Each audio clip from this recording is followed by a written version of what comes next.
नमस्कार, मी निलेश देवराव खरात, अध्यक्ष महाराष्ट्र वीज कंत्राटी कामगार संघ। आज या गुढीपाडव्याच्या निमित्ताने महावितरण कंपनीतील महापारेषण आणि महानिर्मिती कंपनीतील सर्व अधिकारी वर्ग, सर्व कायम कामगार बंधू भगिनी व सर्व कंत्राटी कामगार बंधू भगिनी यांना गुढीपाडव्याच्या मनपूर्वक हार्दिक शुभेच्छा। कंत्राटी कामगार मित्रांनो, या ठिकाणी आपल्याला कल्पना आहेच की भारतीय मजदूर संघाशी संलग्न अशी महाराष्ट्र वीज कंत्राटी कामगार संघ ही राज्यातील सर्वात बलाढ्य अशी संघटना असून सतत वीज कंत्राटी कामगारांच्या मागण्यांसाठी अग्रेसर असते। कामगार मित्रांनो, आपण 5 मार्च 2024 रोजी सर्व संयुक्त कृती समिती तयार करून या माध्यमातून आपण लढा दिला। 5 मार्च ते 9 मार्च या लढ्याच्या नंतर माननीय देवेंद्रजी फडणवीस साहेब यांनी आपली बैठक घेतली, परंतु त्याचा इतिवृत्तांत हा फसवा आला। त्यानंतर दिनांक 21 ऑगस्ट रोजी राज्याच्या प्रधान सचिव ऊर्जा यांनी मंत्रालयामध्ये 21 ऑगस्ट 2024 रोजी बैठक घेतली। मात्र त्या बैठकीमध्ये काहीही कंत्राटी कामगारांच्या वाट्याला न आल्यामुळे सर्व संघटना या निराश झाल्या।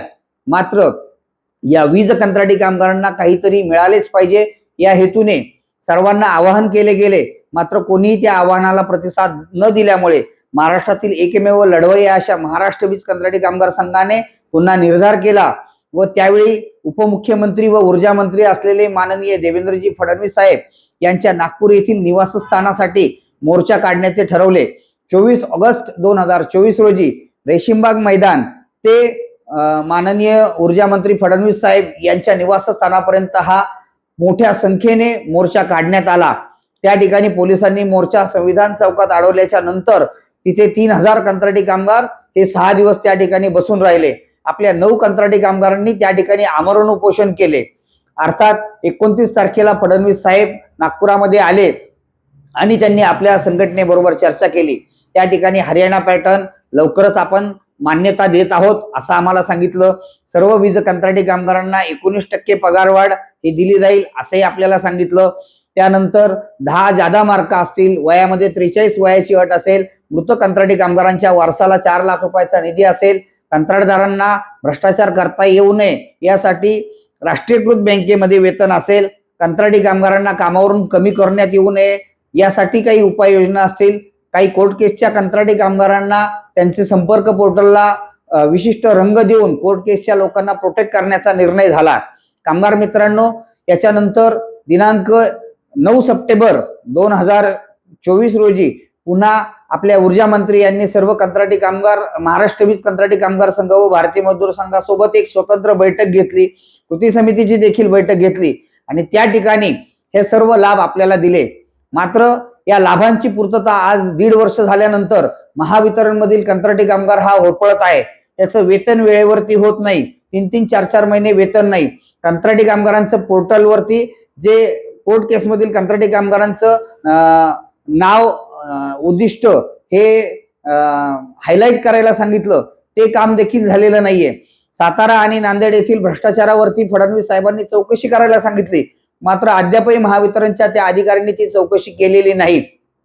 अनेक कंत्राटदार हे आपले बोगस खाते काढून त्यामधून वेतनातून शासकीय संविधानिक देय रकमेचा अपहार करताना आपल्याला या ठिकाणी दिसत आहेत। हा सगळा 1.5 वर्षाचा कालावधी असून महाराष्ट्र राज्याचे आपले ऊर्जा मंत्री देवेंद्रजी फडणवीस साहेब यांनी दिलेल्या सूचनांचं पालन करताना आपल्या वीज कंपनीचे अधिकारी कुठे दिसत नाहीयेत। त्यामुळे हा आक्रोश आपला कामगारांच्या हितासाठी लढणाऱ्या संघटनेचा वाढताना दिसत आहे। त्यामुळे कामगार मित्रांनो, येत्या 16 एप्रिल रोजी भारतीय मजदूर संघाच्या महाराष्ट्र वीज कंत्राटी कामगार संघ व अन्य संघटना या 16 एप्रिल रोजी मुंबई येथील कामगार आयुक्त कार्यालय येथे भव्य कामगार आक्रोश मोर्चा हा काढणार आहेत। माझी राज्यातील सर्व वीज कंत्राटी कामगार बंधू भगिनींना विनंती आहे की या राज्यामध्ये तुमच्यासाठी लढायला कोणी नाहीये। अशा वेळी केवळ या भारतीय मजदूर संघाची महाराष्ट्र वीज कंत्राटी कामगार संघ ही लढवय्या संघटना लढत आहे। त्या ठिकाणी आपण कामगार आयुक्त कार्यालय येथे भारतीय मजदूर संघाचा मोर्चा झाल्यानंतर प्रकाशगड या मुख्यालयावरती आपण मोठ्या संख्येने मोर्चा काढणार आहोत। कारण आपले अधिकारी जर का आपलं ऐकत नसतील, माननीय देवेंद्रजी फडणवीस साहेब यांच्या सूचनांचं पालन करत नसतील, तर हा मोर्चा आपल्याला त्या ठिकाणी काढायचा आहे। याचा निर्धार भारतीय मजदूर संघाने केलेला आहे। त्यामुळे आमच्या सर्व मागण्या या आपण लवकरात लवकर मान्य करा, अन्यथा 16 एप्रिल 2026 रोजी प्रकाशगड येथे मोर्चा अटळ आहे. राज्यातील सर्व कंत्राटी कामगारांना मी विनंती करतो की आपण एकजूट राहा. आपल्या हक्कासाठी, आपल्या न्यायासाठी, तुमच्यावर होणाऱ्या अन्याय अत्याचारासाठी केवळ आणि केवळ या राज्यामध्ये भारतीय मजदूर संघाशी संलग्न अशी महाराष्ट्र वीज कंत्राटी कामगार संघ लढत आहे. तुमच्या हक्कासाठी हा एक दिवस तुम्ही काढला पाहिजे, एवढीच मी आज या ठिकाणी विनंती करतो आणि पुन्हा एकदा तुम्हाला नूतन वर्षाच्या शुभेच्छा देतो. कामगार एकजुटीचा विजय असो. हम सब एक है. चलो मुंबई. 16 एप्रिल 2026 रोजी आपण सर्व सकाळी ठीक 10 वाजता कामगार आयुक्त कार्यालय बांद्रा या ठिकाणी आपण जमणार आहोत. धन्यवाद. जय हिंद, जय महाराष्ट्र.